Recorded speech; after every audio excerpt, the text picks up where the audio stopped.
Assalamualaikum warahmatullahi wabarakatuh. Perkenalkan, nama saya Ayu Lestari dengan NIM 10100120005.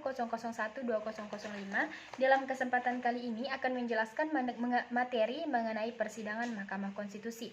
Seperti yang kita ketahui bahwa Mahkamah Konstitusi adalah lembaga peradilan tertinggi yang putusannya bersifat final dan inkrah. Oleh sebab itu, kita harus mengetahui jenis-jenis persidangan yang ada dalam Mahkamah Konstitusi. Yang pertama, sidang Mahkamah Konstitusi terbagi atas dua bagian, yaitu sidang yudisial dan sidang non-yudisial. Sidang yudisial sebagaimana dimaksud dalam pasal 2 huruf A atas sidang panel mahkamah dan sidang pleno yang terdiri dari Mahkamah Konstitusi.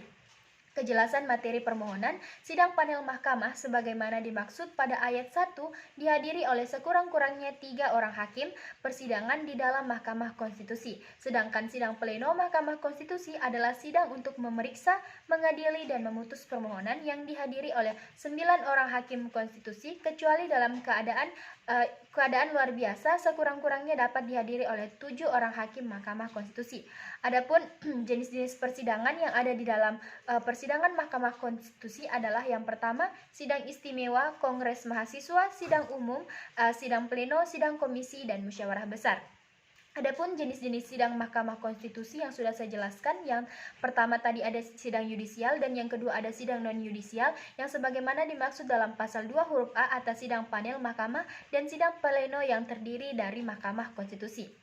Dilihat dari materi persidangan terkait dengan proses atau perkara sidang, Mahkamah Konstitusi dapat dibagi menjadi 4 bagian. Yang pertama, pemeriksaan pendahuluan, yang kedua, pemeriksaan persidangan, yang ketiga, rapat permusyawaratan hakim atau RPH, dan yang keempat, pengucapan putusan.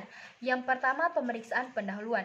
Pemeriksaan pendahuluan merupakan persidangan yang dilakukan untuk memeriksa kelengkapan dan kejelasan materi permohonan sebelum memasuki pemeriksaan pokok perkara.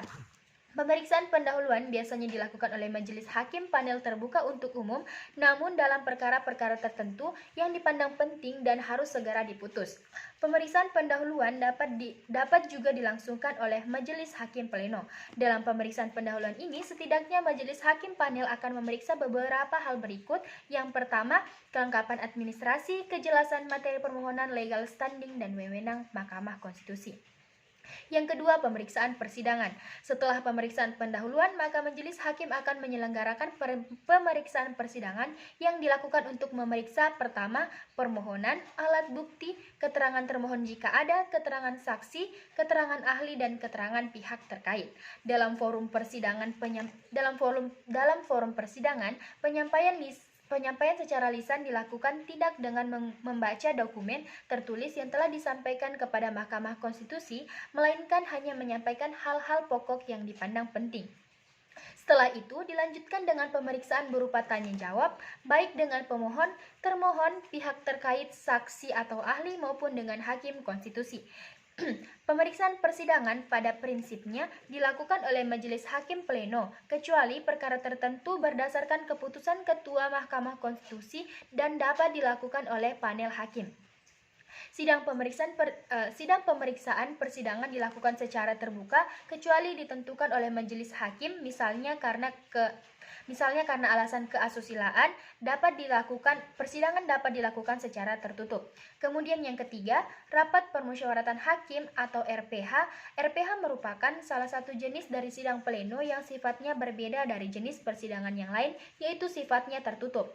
RPH akan membahas perkara yang bersifat rahasia dan hanya diikuti oleh para hakim konstitusi, panitra, dan panitra pengganti. Di dalam RPH ini dibahas perkembangan suatu perkara, putusan, serta ketetapan yang putusannya bersifat tetap. Pengucapan putusan biasanya dibacakan secara bergantian oleh majelis hakim konstitusi, diawali oleh ketua sidang dan dilanjutkan oleh hakim konstitusi yang lain, dan pada bagian kesimpulan, amar putusan dan penutup dibacakan oleh ketua sidang selanjutnya. Sidang pleno pengucapan putusan harus dilakukan secara terbuka untuk umum. Setiap hakim konstitusi akan mendapatkan bagian tertentu dari putusan yang untuk dibacakan secara berurutan, kecuali hakim konstitusi yang dalam posisi mengajukan pendapat. atau mengajukan pendapat yang berbeda atau biasa disebut dengan dissenting opinion atau alasan yang berbeda atau concurring opinion.